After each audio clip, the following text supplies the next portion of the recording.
not say anything. Nathan may. So Nathan might say something profound. So right. Join the team. So we're all. So Nathan, welcome to the MLO Network Survivor Series. Like I kind of laid out the goals to you a minute ago. What we're looking to do here is try to give LOs as much as we can to help inspire them and keep them focused and all that kind of stuff. So let's flip it over to you. I know you're doing some LO stuff and some industry facing tech stuff. You're really focusing on high level value for the clients, high level referrals, building that's great connection. What makes Nathan tick, and what would you tell LOs that want to be like you? Let's start out with that. Well, thank you. I don't know if that's actually a good goal for loan officers to be like me. So, but I appreciate the kind words. So, like I would just say, like, as we're kind of jumping into this, like everyone's volume is going to be down. Like, you don't feel bad. Like, don't be like, nobody on this call should like be beating themselves up. Like, you're not a bad person just because rates are going higher. And, I was talking to another loan officer today, and their comment was like, well, it would really help my volume. Like if rates weren't going to be like going into the sevens, like some people are saying now or whatever. So not to be alarmist, but I think just kind of take a step back and kind of realize like everybody is in the same boat. And that includes real estate agents, right? And title companies, right? And kind of your industry partners. Like their volume is all going to be down quite a bit too. And one of the things I've been seeing too is that if you can kind of reach out to them with like a very loving approach and like, hey, how can I help you grow your business? They're going to be pretty receptive to that too. Like even title companies, they want to be doing more marketing events. And I think that's a pretty good avenue too. We've had one loan officer on the team that's probably been doing like one a week of those, basically, where you kind of go in and it was pretty small. Like it was a pretty small commitment where you just pay like 100, 150 bucks and you can sponsor. Some of them will even let you do it for free, but just they want you to invite real estate agents in. So you guys kind of have the shared goal right there with the title companies too. Everybody's volume is going to be down a little bit. And so I think that's a pretty underappreciated marketing avenue right now. So is that kind of a good way to start off or approach it? Sure. Yeah. I mean, getting out there and making those connections with the realtors and the marketers, or as you adding value as a marketer. Now in your market, there's so many LOs out there. You're a big market, but what market are you in, Nathan? Well, Texas, I guess, more generally. So. Yeah, your market's huge. I mean, basically mostly DFW, right? A little bit. But your market's so huge, and you got a lot of LOs out there saying the same thing. Like, hey, come to my class, come learn this, come, learn a new skill. How do you find that you're going to stand out from the other people that are saying the same thing? I think you kind of have to like get off of Facebook a little bit and kind of stop looking at everything that other people are doing, because that kind of like gets into your head and you start to kind of like, at least for me myself, you kind of start to like compare yourself to other loan officers and you kind of start to feel like you're not that good or whatever. Really the answer to like solve that problem is to, number one, kind of like stop looking so much at like what other loan officers are doing, but it's also just about volume and like repetitions, right? Like if you start doing more stuff, like people get kind of like, they notice that energy, like as you're doing more stuff and kind of like as you're, if you do an event, maybe the very first one isn't going to be like amazing, but have that same energy, keep going on to like the 2, 3, and 4 and 5 and keep on going, be consistent and keep on putting out like the knowledge. Like sending out like one email today isn't going to make like an enormous difference. But if you do that, like to your industry peers or whatever, over like a longer period of time, they're going to see you as somebody that like shows up, and that automatically gives you a lot more credibility. And I think the name of the game is all about credibility, right? Like anything you can do to look more credible, right? Like the Veteran Mortgage Association, you take yourself very seriously if you join that, and if you finish that course, you can put that branding in your email. There's a lot of other things, but really just, I think that consistency. And number one, like, don't compare yourself to the other loan officer in your market, because we all have that one person that you think is perfect, right? And like they do the perfect marketing, they do the perfect events, they reach out to everybody. And you kind of have to take them off that pedestal in your head, because if you do, you're always going to be kind of like questioning yourself and like limiting yourself. I don't know if other people struggle with that, but I think that's kind of important. I think everyone struggles with that. And I love what you just said right there, because the two kind of combine right there. So many of us, we start something new. teaching classes, sending out weekly reports, making phone calls, doing events, going to Chamber of Commerce, whatever it is, right? And we're all pumped to do it once, maybe twice. But then we're like, oh, man, John Thomas teaches a class twice a month. How am I ever going to compete with that? And all these other people are doing this as well. But what you just said, how many of them are consistent? One or two, right? And those are the people that are the top dogs. So there's a lot of room in there, if you're consistent, for you to be 3 or 4. And I think that's where most of us fail, when we start with again, whatever it is that we choose to do to build our brand and to get our name out there and to shake more hands. We go out and we do it once or twice. For me, it's running ads, right? Someone runs an ad, they'll run a bunch of ads, they'll get 100 leads, they'll spend $200. They're like, oh my gosh, this is amazing. I don't have any pre-approvals or contracts yet. How does Zach Sullivan close $100 million a year from running Facebook ads? It's because they're consistent. We're consistent, right? We do it every single day, every single week, every single month. I think what you said right there is it's a perfect analogy for what we see in this industry, not being consistent with whatever it is that we're doing. It's just coincidental that you said that, Nathan, but we do calls in the VMA program and we call them VMA Elite. And literally today's call is on consistency. And Alex is leading the call, my friend Alex Jimenez. But yeah, it's people come in and they take action, and other LOs have told them it's worked. And so they try to kind of do what somebody else told them to do, or what they've seen other LOs do. And they don't get an application the first time or the first week or whatever.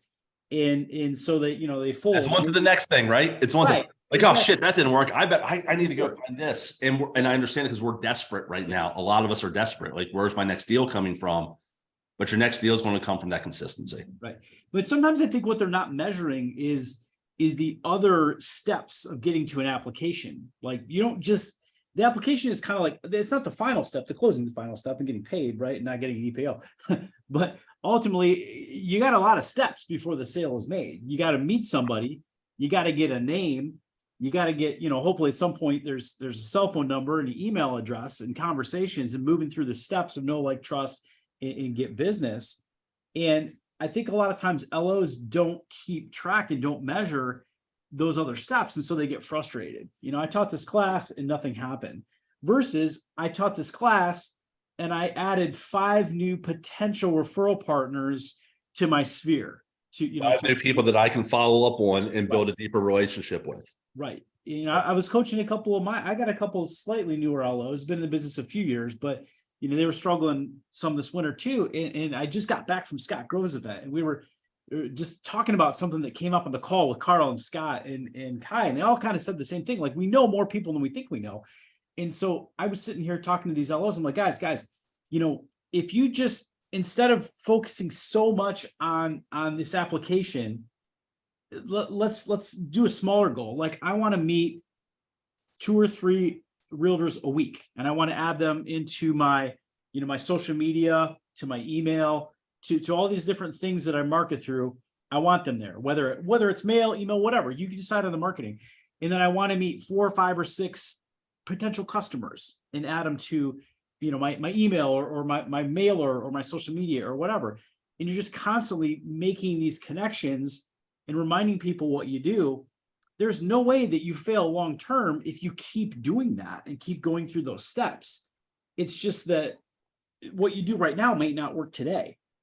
I met 4 new people. Exactly what you just said. That's exactly it. Because if you talk to 4 people today, right, what are the chances that, like, all of them say no or something bad happens, right? But if you keep on talking to the 4 a day, like, over, months and months and months, you're going to get to, like, a lot of yeses. So, like, the answer is, like, always, like, just do more, like, do more volume, like, do more conversations with people, do more emails to people, do more reaching out to realtors, like, do more events. Like, that solves everything. Because, the way, like, statistics works, right? Like, let's say 10% of people you meet are going to buy a house, right? Let's say you talk to 10 people. They could all be people that are not qualified. They're not going to buy a house.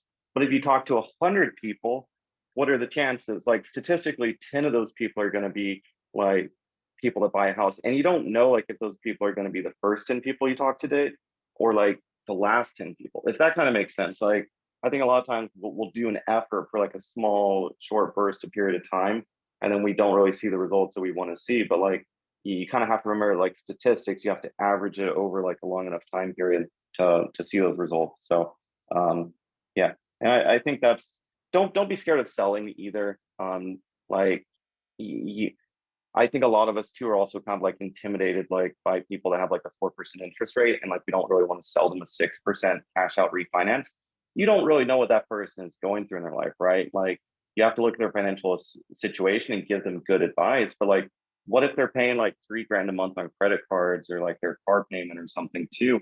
And like even just, you know, sure, like their payment might go up 300 or 400 bucks on their a month on their mortgage, but maybe you're able to eliminate all the rest of that 3,000. So, I so let mean, me ask you this: how do you sell that? How do you and your team? well, look, I don't know if everybody wants to use this, but this is one way you can kind of structure things for people where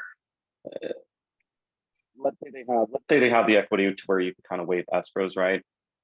You could even pull out like an extra 10 or 15 grand of cash, and let's just say that that'll cover 2 years of property taxes for the person. And you can just tell them like, hey, we're going to waive the escrows, right? We're going to cover the next 2 years of property taxes for you. We're going to pay off your credit cards, your cars, and everything to kind of get your monthly payment to like, for everything to be like what you're looking at, right? And at that point in time, you can tell them like basically you can pay this money to your taxes for this 2 years and kind of like get out of the rut that you're in with like the high monthly payments and kind of get back on your feet, and tell them like, hey, in 2 years, if rates are good, we'll refinance you back into where we're escrowing everything again. Now, that's just something where you want to use in the right situation. You don't want to be putting people in a bad situation. You don't want to be promising that you can refinance them, but that's a good way to kind of structure things too, or kind of to help people if they're having kind of like a cash flow issue to kind of think about their finances for the next 2 years too. And I think that's a fairly responsible way to help people. And you can also kind of like show the benefit to them just from like the monthly cash flow perspective I on like it. that, So looking at it a 2 year snapshot versus just a straight monthly, which most of us would do, right?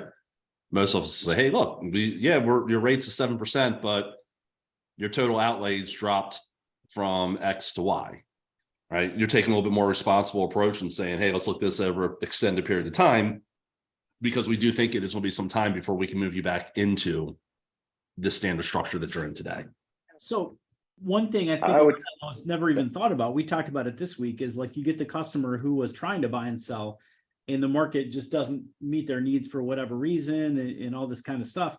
And you go, wait a second, like you're just trying to add 1 bedroom to your house. What about, let's talk about a renovation loan. Let's talk about what that would look like. What if we go in and do a full home style? You got lots of equity and you're going to add this bedroom.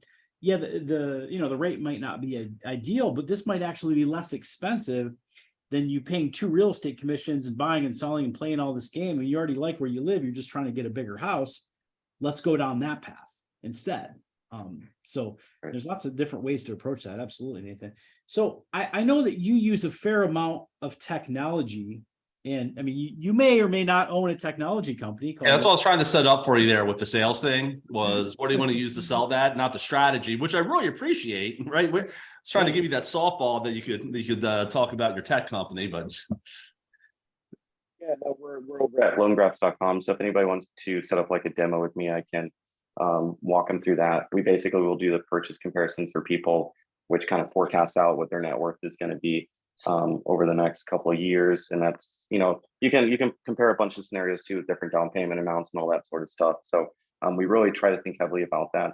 I'm happy to hop on with anybody on a quick call and just kind of show them the full platform. So we also have the database tool too, where we'll be sending out the monthly updates of kind of like what the home value is and any opportunities for refinances that people have every single month to them. So I'd tell everybody, you know, hey, let's get your entire database plugged in and do that. You know, that's the other thing too. The big thing with referrals is you need to be talking to your database. I just had a couple people text me, one lady this morning and the other lady, and I wasn't able to refinance her when the rates were going real low because she, number one, had like forbearance for like 18 months, and then she didn't want to get back out of that, and then she had some issue with like late payments and stuff or whatever. But she just texted me again, like saying, "Hey, can we look at it again?" And I was like, "I mean, I'll look at it, but I don't think rates are going to be good." But so you know, and like, what if she wants to buy another house too? So it's always a good chance to like pick up the phone, talk to the person. At the end of every phone call, just say, "Hey, do you know anybody else that's looking to buy or refinance or looking for this level of financial advice?" Blah blah blah. And just ask, you'll get a lot of referrals just by asking, like a lot more than you would think. So that's kind of how you amplify your reach, right, Nathan? I mean, you take everyone you talk to and you add them into a system that's providing value, whether they're home value or whatever, and you're staying in front of them over and over. So you, like we were saying before, you made that one first sale of getting their name and email, and then you ask them to send you friends. And then at that point, like what am I going to do with this? I got to put it somewhere. I got these people's data and they're not buying today, but I'm going to find a way to get them into my ecosystem and to provide some value so that I'm giving myself as many chances as possible to have more conversations, to do more business, right? And whatever that system is, like you want it to be simple, right? Because if loan officers are funny people, but like if there's not a simple system for you, you need to focus on like, hey, what's the simplest system? You don't need to have 20 sequences in your CRM, maybe 2 or 3 sequences, because honestly, loan officers, I'd say that like 80 to 90% of loan officers don't really use their CRM or not to the full potential or whatever. And so if you can simplify things where you just have 3 email sequences or touch points in the future or whatever, like maybe there's one hot, there's one warm, there's one cold or something like that. Whatever you can do, like where you're actually going to use it, I'd say that'd be a big thing that loan officers could be trying to leverage right now too. So don't be unrealistic if you're trying to set up your CRM. Just do something that will really work for you, but is like super dialed in. So like As for a example, CRM provider, I can attest to what you're saying. Yeah. I can Exactly, right. We can build so many amazing and complicated things, right? But the more sequences, the more triggers, the more steps, the less it gets used. Sometimes really, the KISS method is truly the best when it comes to those things. And sometimes I find the easiest thing to do with, like your past client database, and you're sitting there trying to figure out what the heck do I say? You just watch Barry and you watch the news and you go, hey, what's on my mind right now? What are all the LOs talking about? Oh, there's this one paragraph everyone keeps talking about. I'm just going to kind of paraphrase and type this up real quick, and I'm just going to send it to my database. Simple. Done. Do that like 2 or 3 times a month. It takes like less than 10 minutes. If you've been building the database of past customers and you're kind of paying attention to the industry, it's stuff you do anyways, like getting in front of your database, making videos. All these things are not hard because they're things you do on a daily basis. You just have to figure out how to convert them into marketing. How do I convert what I already do and say and know and type into marketing? Yeah. How do I convert the conversations that I have into videos, into marketing? It's just starting to think a little bit differently so that you're reaching larger audiences and you're putting marketing messages out there with the people that you already know. So actually, Fish, if you think about it, if you use something like loan graphs, that is, Nathan, as you start putting those kind of the property values and those touch points that people love, that clients love, right? Mm-hmm. Because we all do in our market, right? Every time, my report shows up, or shows up my wife's email account, I'm like, what's it say, right? What's our home worth today? Like, what are we thinking, right? Type of thing. I'm like, damn it, why'd they sell that house under, undervalue the other day, type of thing. But if you're staying in front of them with that, all the technology that's out there, and this isn't just, promoting loan graphs, right? It's just, there's various, there's tons of stuff that can do this for you. Nathan writes what you want to use. It's always kind of the big thing, like whatever it is you want to use, but then how easy is it to take what Fish just said? Hell, Barry, you watch Barry's report every day, or Dan Robich's report every day, and they'll sit there and they tell you like, hey, this is what you're seeing on cable news. This is what it really is, right? And just do what Fish said. Now you've stayed in front of people automatically with information that they love, through loan graphs. You're taking this content, you're regurgitating it as a video, putting your spin on it, because everyone hates the media. No one believes them. And you can put right into there. Next thing you know, you've done that consistently for 90 days. You're a freaking celebrity. You don't even have to do it every day. Like no. Once a week, never. Once every 2 weeks. Like just do it 2 or 3 times a month. Right. Yeah, no, it's not. We're not talking every day. Yeah. But the key is, it's you, like you said, Fish, you can't just hit them cold for the first time. Like, hey, Nathan, TJ Barker here. Look, man, it was really, really good doing that loan for you back in 2020. I know I haven't spoken to you since then. I've never sent you an email, never a birthday card, not a loan anniversary or home purchase anniversary, but I didn't want to let you During the know. loan process, we closed late and I didn't Right. really give you great service. Right, we did give you But- shitty Exactly. service, but you know Yeah. something, trust me and what I'm gonna say, right? Yeah. That's, Yeah, you yeah. know, that consistency. Nathan, I'm sure you can speak to this with your tech background. You know, I always say automation is there to support you, not replace you with this, but you need to have that automation truly to support you because we are so busy. We are responding to emergencies that something as simple as sending out a weekly email can just, you know, be forgotten. And next thing you know, you missed it 1, 2, 3 weeks and it snowballed to the point you're like, well, I'm going to really come off as an idiot if I just go ahead and just send it out now when I haven't done it in 3 weeks. Right. So here's the to do. Anybody that's watching this, put it in your calendar. You know, if you're saying, wow, I got to do that. I got to start doing that. Those guys are giving me great advice. I'm not doing this. I know I'm supposed to. Go put it in your calendar. This MLO Net Survivor Series happened today because it's in my calendar. Like, we didn't do it for a couple weeks. We're like, hey, there's all these other things and excuses, and some of them are valid and some of them are not, but it's in the calendar. Like, it's got to get done. And even though we weren't totally prepared yesterday, we're like, no, we're doing it. We're going to do it today. We're going to, you know, we're going to help the industry. We're going to keep moving forward. So same thing with your business. You are going to help yourself. You're going to help your customers. You're going to keep moving forward. Put it in your calendar, make it a habit, do it consistently. It's the coaching part of it's kind of crazy. It's like, oh, well, you know, these people all say the same thing. They're just yelling at me to talk to more people. Absolutely, we are. But we're telling you to be more consistent and more efficient in how you do it. You don't necessarily have to pick up the phone and dial 97 times, you know, every single Monday. But if you don't have any plan and you're not touching anybody, you're talking anybody, and you're just hoping that the winds of change spin us back to 2020, sorry, it's not going to happen. So think about that again, from that perspective of touching more people, being more personal, making more connections, and going deeper with the people you already know. I love it, guys. You guys are so smart. You're so much smarter than me. There's the 3 categories of loan officers, I would say. So there's, and this is something that, like, if you can kind of emphasize with, like, or you know, like, understand one of these groups, you can kind of move into the other group.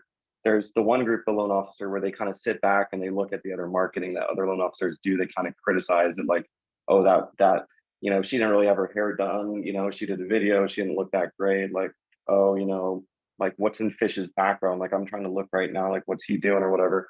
And so that's kind of like one group loan officer, I would say. They kind of, you know, sit back and they don't want to push out marketing unless their marketing is perfect, that they feel like.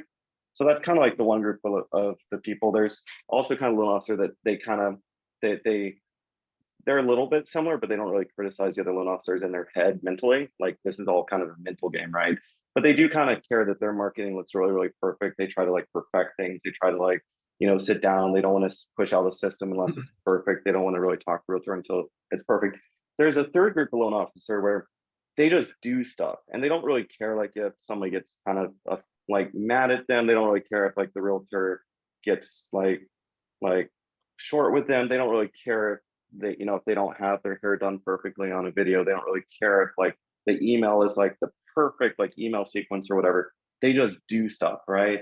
And I think those are generally the ones that have the most success and everything. So, like, the more you can kind of move out of your own, like, criticizing yourself or criticizing other loan officers, I think is going to be super helpful for you just to take action. And, like, you don't care quite as much. You have less stress that way too. So Nathan, I'll as we wrap this up here. So yeah, I don't know if you know him, John Thomas. He's a great friend of mine. He served as my coach. I've worked with him before. His big thing is ready, fire, aim. Ready, fire, aim.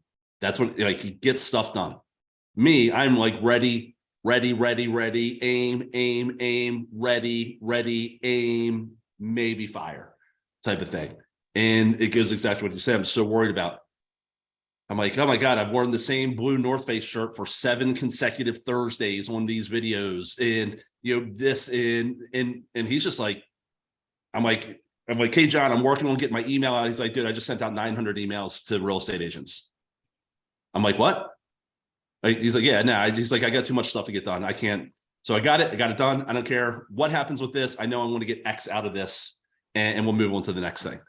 And I think that kind of lines up with what you said. So, and he's got it on his task list and his calendar and all that stuff too. Yeah, absolutely. It's you know, it's day structured. It's like, hey, no, I had to get this done. So, you know, did a video, one take, sent it. So I want to kind of wrap this up. We're 30 minutes in here. This has been a little more of a long form conversation, which I've really enjoyed.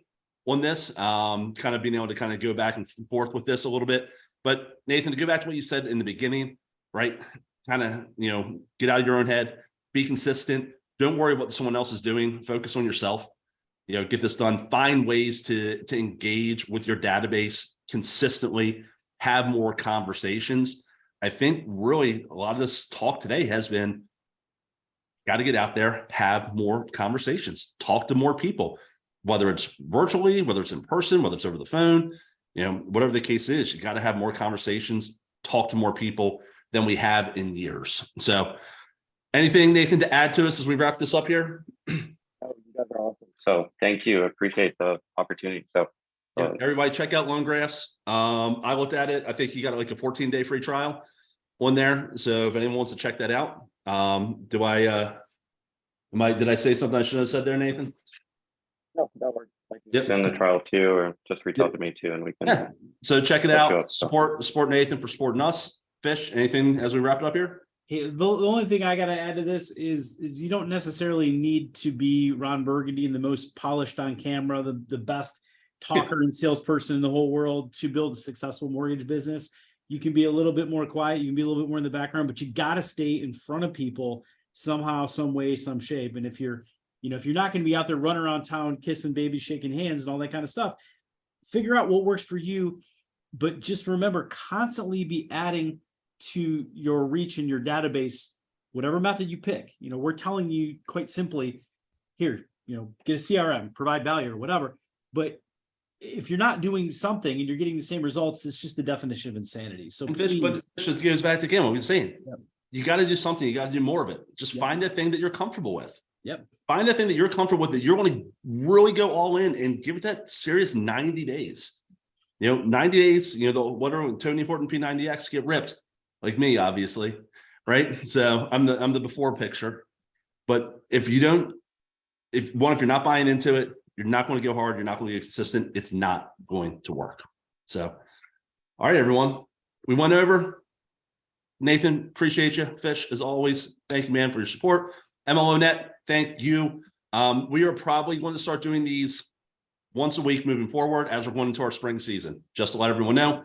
So we'll probably have a guest on once a week that we believe on Thursdays. Fish and I are also going to work on some additional content that we can deliver out. So we're still getting stuff out to everyone here in MLO Net twice a week. We're still kind of working on that. But again, we want people more focused on getting out there, prospecting, recovering from 22 into 23 as we come to the spring season. So if you need anything from us, please let us know, and we'll see you next week.